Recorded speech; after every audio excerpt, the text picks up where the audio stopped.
Prabowo dan Megawati.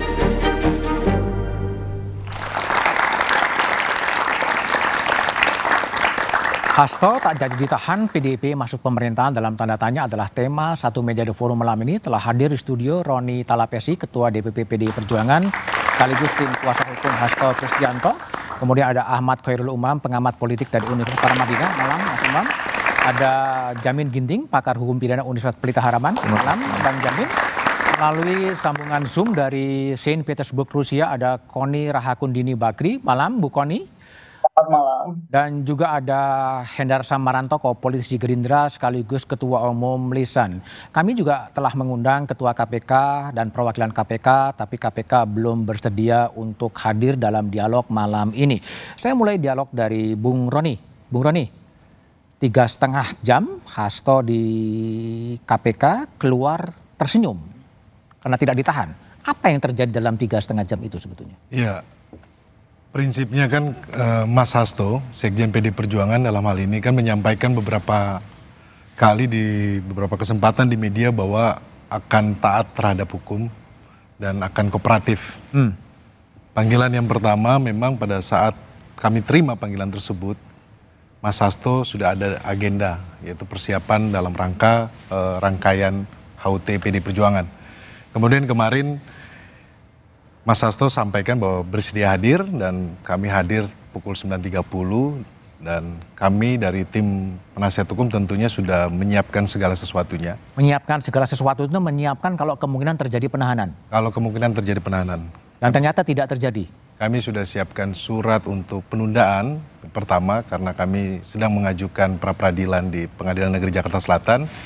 Dan yang kedua, the worst-nya kalau terjadi penahanan kami siapkan surat penangguhan penahanan. Oke, surat penangguhan pra-peradilan itu meminta agar pemeriksaan dilanjutkan setelah pra-peradilan gitu? Ya, kami bermohon untuk ditunda dulu karena kami sedang menggunakan hak hukum kami untuk menguji sah tidaknya status tersangka dari Mas Hasto Kristianto. Dan ini hal yang lumrah dan sebenarnya kita menggunakan hak hukum kita ini dan sewajarnya pengadilan memang harus uji status tersangkanya Mas Hasto. Tidak ditahannya Mas Hasto semata-mata karena pertimbangan legal dari otonomi penyidik KPK atau ada pertimbangan politik sebetulnya menurut Anda? Saya lihat begini ya Mas, bahwa konstruksi hukumnya menurut pandangan kami dari analisa tim hukum, tentunya kami melihat ini masih lemah. Lemah? Masih lemah. Atau yang kami sebut bahwa kalau kita ketahui bahwa ini kan sudah diuji di tahun 2020. Di persidangan terdakwa Tio, kemudian Wahyu, kemudian di terdakwa Saiful. Dalam persidangan yang cukup lama dan terbuka di umum, situ kan ada jaksa penuntut umum yang dari jaksa, kemudian ada hakim, kemudian saksi-saksi berapa banyak itu dikonfrontir semuanya. Dan di dalam putusan persidangan yang sudah ingkrah, tidak ada satupun bukti yang terkait dengan... Tidak ada satupun bukti ya? Bukti. Oke, coba kita dengar ya bagaimana penjelasan dari KPK, Ketua KPK yang berkaitan apakah memang bukti itu ada atau tidak ada sebetulnya? Ya, nanti kita lihat saja prosesnya seperti apa. Namanya itu kan hak ya, sesuai dengan pasal 77 KUHP itu kan hak daripada tersangka gitu. Nanti kan kami juga akan menyiapkan jawaban dari Biro Hukum segala sesuatu bersama dengan penyidik kami akan hadapi. Tapi KPK yakin bahwa tidak akan gugur di pra-peradilan penetapan tersangka Hasto ini? Ya, mudah-mudahan harapan kami seperti itu dengan alat bukti yang kami tampilkan. Ya, mudah-mudahan hakim atau siapapun menyatakan bahwa penetapan tersangka tersebut adalah sesuai dengan alat bukti yang ada. Oke, kembali Bung Roni. Pra-peradilan akan menjadi jalan exit gitu dari kemelut ini akan bebas atau yakin KPK bakal tetap akan? Karena kami melihat konstruksi hukum karena begini ya Mas Budiman, sprindik itu tanggal 23 Desember 2024. Kemudian setelah sprindik diterbitkan, sebelumnya ada sprindik lagi yang 2020. Seyogyanya Mas, kalau sprindik yang 2020 yang sudah menguji perkara ini, harusnya itu kan kita hormati karena itu adalah putusan pengadilan. Tetapi saya melihat konstruksi hukumnya ini kan seperti diterbitkan sprindik baru diperiksa saksi-saksinya. Diperiksa di saksi. Dan saksi-saksi ini yang sampaikan bahwa ini kan sudah diuji di 2020 gitu loh. Kemudian kan ada upaya juga penggeledahan. Kemarin kami lihat penggeledahan dengan begitu ramai, tetapi yang dibawa flash disk kecil dan Kecil, ya? buku aja harus dengan koper. Oke, baik. Dan juga sebelum pemeriksaan kita lihat banyak sekali orang demo-demo di KPK untuk menuntut Mas Hasto ditahan. Oke, baik. Saya ke Bu Koni Rahakundini Bakri. Bu Koni, setelah Mas Hasto ditetapkan sebagai tersangka, Bu Koni bersuara cukup keras dan mengatakan bahwa ada bukti yang dititipkan oleh Mas Hasto kepada Bu Koni. Bisa dijelaskan seberapa kuat sebetulnya bukti yang diberikan oleh Mas Hasto kepada Bu Koni? Begini, pertama mesti dikoreksi, kata-kata itu bukan bukti. Yang saya sampaikan adalah saya dititipi dokumen dan dokumen itu bisa menjadi bom waktu. Itu kalimat saya. Oke. Saya lebihkan, saya kurangi. Dan saya bilang dokumen ya, artinya saya tidak bilang saya pegang raw video, saya tidak bilang saya pegang foto. Kenapa ini bisa saya sampaikan? Karena tidak lama dari saya bicara itu, kemudian beredarlah video-video atau apapun lah kepada saya terkait kasus terong Ibu Iriana. Oke. Dan banyak sekali YouTube itu mengarahkan seolah-olah karena saya bilang itu, maka kemudian ancaman saya terkait Ibu Iriana adalah terkait terong itu. Saya adalah orang yang sama sekali tidak mengurusi hidup pribadi orang. Oke. Karena saya sudah mengalami bagaimana ketika saya bersuara keras sejak Gibran kasus MK, itu suara saya terkeras kepada negara adalah ketika MK diacak-acak. Saya itu orang yang nggak pernah turun ke jalan. Hari itu saya turun ke depan istana. Apa yang dapat saya dapatkan adalah kasus file militer saya yang menjadi rahasia pengadilan militer, itu tentang urusan rumah tangga, itu bisa dipublish keluar dan dipakai untuk alat mendiskreditkan.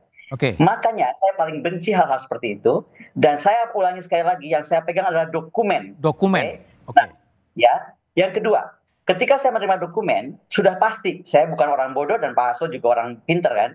Kami tidak bisa menerima begitu saja, pasti ada perjanjian antara kami bahwa saya hanya sekedar dititipi, sehingga hak untuk mengeluarkan, mengedarkan, memindah tangankan, mentransfer, dan lain dan sebangsanya, itu hanya ada di tangan Pak Hasto Kristianto sebagai pemilik dokumen.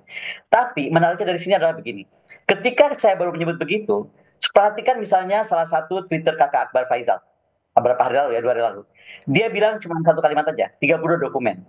Saya langsung telepon Mas Hasto, apa sih nih 32 dokumen? Gitu kan, maksudnya Pak Akbar Faisal ini apa?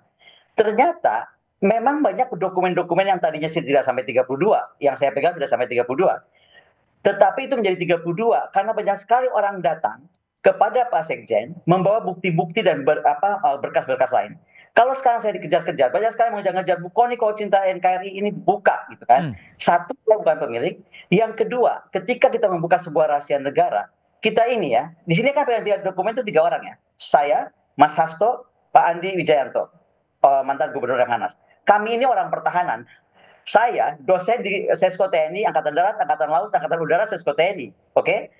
Kami ini tahu betul berapa besar dokumen ini akan bisa berbahaya atau tidak, dan bagaimana kita harus menghandle. Sehingga saya sampaikan, saya itu berkoordinasi dengan aparat yang saya sebut aparat merah putih, baik dari polisi maupun dari TNI. Karena saya bilang ada juga banyak aparat yang tidak merah putih. Mungkin orang bilangnya parcok lah dan lain-lain. Saya sebutnya antara merah putih atau tidak. Ini semuanya saya harus sebutkan karena begini, masalah dokumen menurut saya itu hanya akan keluar ketika dalam beberapa kasus partai yang oposisi kita, oke lah kita nggak menggunakan oposisi. Tapi saya melihat begini, PDIP ini sekarang dianggap seperti seolah-olah sedang dibentuk menjadi partai musuh bersama. Aneh sekali. Padahal ketika tadi disampaikan ya oleh pada saat pembukaan tadi, oposisi atau partai yang tidak sama dengan pemerintah itu perlu sebagai check and balance gitu. Jika ini ditekan, dan saya mengalami penekanan itu, saya nggak akan curhat di sini karena bukan tipe saya curhat, tapi penekanan itu banyak. Lawyer saya itu mundur karena diancam. Kalau terus bantu Bu Koni, kami akan menindak anak kamu, istri kamu dan lain-lain. Jadi ada tekanan seperti itu. Nah, padahal kalau semua orang ditekan seperti itu, akan terjadi resistensi eksternal. Apa sih resistensi eksternal? Dalam beberapa kasus ketika orang yang berbeda dengan pendapatnya atau berbeda alurnya dengan pemerintah, which is dia tuh maksudnya untuk check and balance, itu kemudian dia dipres terus, dia akan cari sebuah sistem di luar. Yaitu apa? Dia akan berjuang di luar sistem. Misalnya apa? Bekerja dengan institusi internasional. Atau aktor internasional kan banyak. Jadi sekarang jangan dipaksa. Kita ini yang sekarang sedang membangun persepsi bahwa negara ini harus check and balance. Ada yang berbahaya jika ini diteruskan, bahwa menganggap PDIP itu musuh bersama, seolah-olah common enemy gitu, karena dia tidak masuk dalam KIP. Itu kan jadi aneh. Baik, bukan nih PDIP sebagai musuh bersama, dikonstruksikan sebagai musuh bersama. Baik, sebentar. Saya ke Pak Hendarsam. Pak Hendarsam, betul nggak sih ada analisa bahwa sekarang PDIP dianggap sebagai musuh bersama? Ya, kan gini kan, dinamika yang terjadi, saya ini baru dari 2 stasiun TV, kemarin juga seperti itu ada 3 stasiun TV.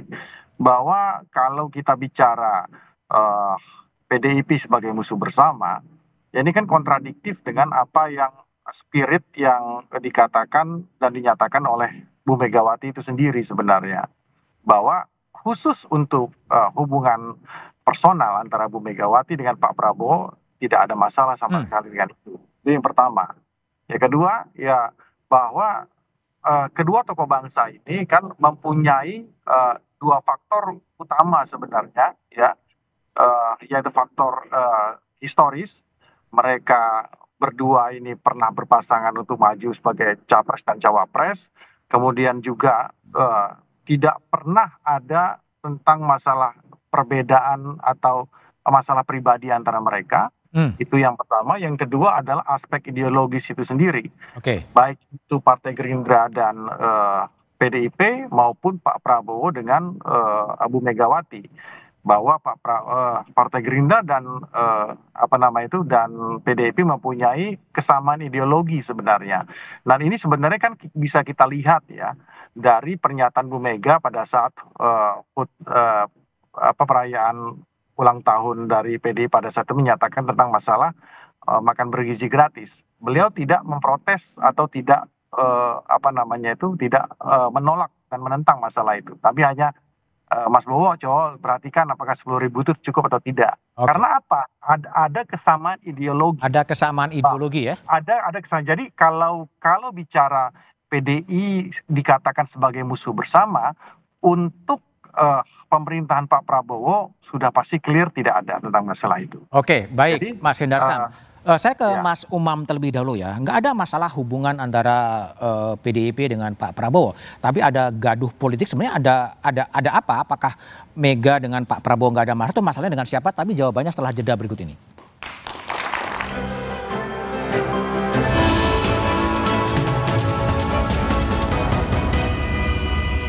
Transaksi COD, seorang siswa SMK di Kabupaten Bogor tewas di tangan calon pembeli. Pembunuhan korban menguak kasus kejahatan COD lainnya. Modusnya sendiri ingin menguasai korban. Jadi